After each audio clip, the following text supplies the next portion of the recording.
दोस्तों स्वागत है आपका एलआर स्टडी पे। और दोस्तों पीटीटी 2024 के द्वारा अभी रिजल्ट जारी कर दिया गया है। तो इसमें 2 इयर्स और 4 इयर्स जो कोर्स है बीएड का, उसमें जो विद्यार्थी ने अप्लाई किया था, परीक्षा दी थी, वो रिजल्ट जो है वो आप यहाँ, इसकी मूल वेबसाइट है, इस मूल वेबसाइट पर जा कर के आप यहाँ पर रिज़ल्ट 2024 पर जाकर क्लिक कर सकते हैं। तो जैसे आप रिज़ल्ट यहाँ पर क्लिक करेंगे तो 2 तरीके से आप रिज़ल्ट देख सकते हैं। एक तो अपना roll number, date of birth, माह और वर्ष, ये सब डाल करके प्लस में यहाँ पर देखो 56 + 6 62 यहाँ पर डालेंगे, प्रोसीड करेंगे तो आपका रिज़ल्ट जो है वेबसाइट पर आपको दिखाई देगा।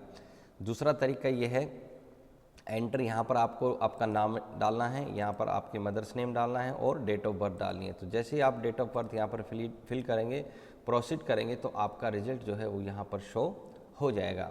तो अब महत्वपूर्ण जो बात है वो मैं आपको बताने जा रहा हूँ कि पीटीटी ने अभी साथ में ही इसका जो शेड्यूल है वो जारी कर दिया गया है। तो बहुत लंबा समय इंतजार आपको नहीं करना पड़ेगा।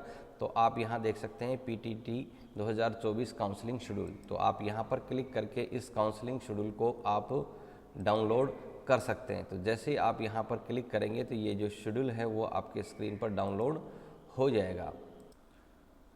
तो अब यहाँ पर आप देख सकते हो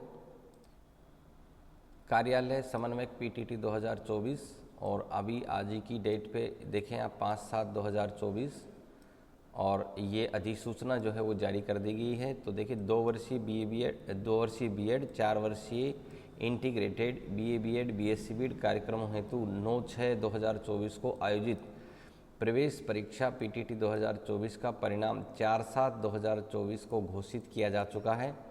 तो रिजल्ट तो आ चुका है, इसके साथ में अब काउंसलिंग शेड्यूल है। तो परीक्षा में उपस्थित अभ्यर्थी अपनी परिणाम पीटीटी वेबसाइट, पीटीटी 2024 की वेबसाइट जो यहाँ पर आप देख रहे हैं कि आपको अधिकृत वेबसाइट पर ही जाना है, विशेष ध्यान ये रखना है, पे आप देख सकते हो।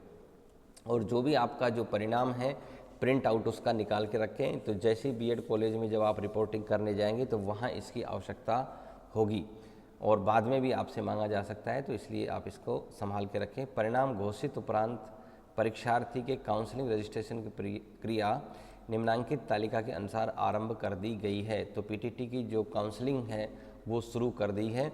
विस्तृत जानकारी आप पीटीटी की वेबसाइट जो है वो पीटीटी www.pttvmou2024.com पर आप नियमित अवलोकन करें और जारी कैलेंडर और गाइडलाइन के अनुसार आप कार्रवाई निर्धारित समय पर पूर्ण करें। तो विशेष ध्यान रखें, पीटीटी का जो इस बार जो जिम्मा है वो कोटा यूनिवर्सिटी को है। कोटा विश्वविद्यालय अपने आप में बहुत महत्वपूर्ण विश्वविद्यालय है, जो कि लीगली सारे काम जो हैं वो प्रॉपर तरीके से इनके होंगे। तो निर्धारित समय पर अगर यदि आप काउंसलिंग करते हैं, निर्धारित समय पर आप सभी चीज़ों को फॉलो करते हैं, तो निश्चित रूप से आपको किसी प्रकार की कठिनाई नहीं होगी और लेटेस्ट अपडेट जो है वो आपको हमारे चैनल के माध्यम से मिलती रहेंगी।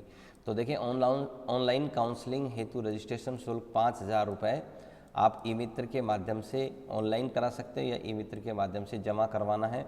वो आप देखिए 6/7/2024 से 12/7/2024 यानी कि 6 जुलाई से लेके और 12 जुलाई तक आप इसका रजिस्ट्रेशन शुल्क 5,000 रुपये वो जमा करा सकते हैं। उसके बाद में महाविद्यालय चयन हेतु ऑनलाइन विकल्प भरना। तो जैसे ही आप 5,000 रुपये जमा करा देंगे, उसके पश्चात 7 जुलाई 2024 से 14 जुलाई 2024 तक आप महाविद्यालय का विकल्प जो है वो चयन कर सकते हैं।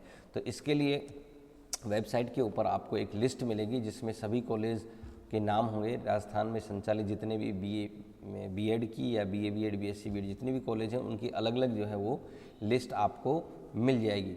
प्रथम काउंसलिंग पश्चात आवंटित महाविद्यालय की सूचना, तो आपको 17/7/2024 को कॉलेज का आवंटन हो जाएगा। इसलिए ध्यान रखें, निर्धारित समय पर आपको काउंसलिंग करनी है। प्रवेश हेतु शेष शुल्क जो कि 22,000 बैंक के माध्यम से ऑनलाइन या फिर ई मित्र के माध्यम से आपको जमा कराना है, और वो है 17/7/2024 से 23/7/2024, यानी 17 से लेके 23 के मध्य आप 22,000 रुपये का जो शेष राशि है उसको जमा करा सकते हैं।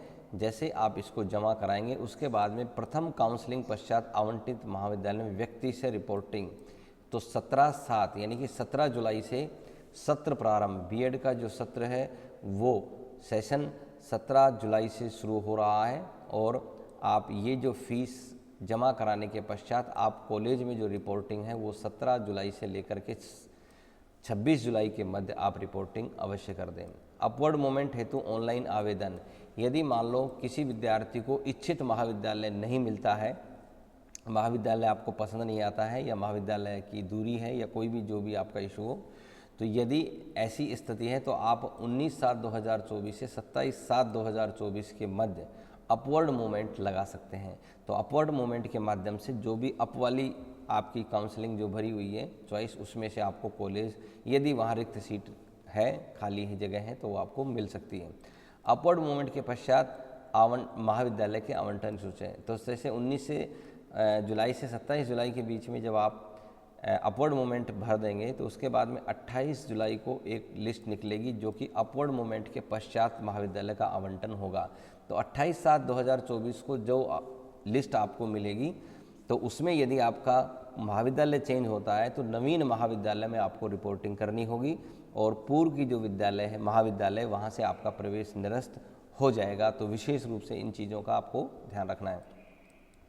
अपवर्ड मूवमेंट पश्चात आवंटित महाविद्यालय में रिपोर्टिंग, फिर आपका अपवर्ड मूवमेंट हो जाता है, नई महाविद्यालय आपको आवंटित हो जाती है, तो 29/7 से लेकर के 30/7 तक जो है वो आप रिपोर्टिंग करा सकते हो। यानी 29 से लेकर के और 30 यानी कि 2 दिन का समय आपको मिलेगा, वहाँ आपको रिपोर्टिंग करानी है।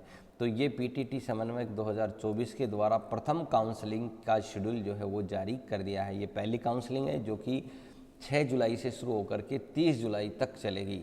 तो मैं आशा करता हूँ कि आप निर्धारित समय और तारीख का ध्यान रखते हुए काउंसलिंग में हिस्सा लेंगे।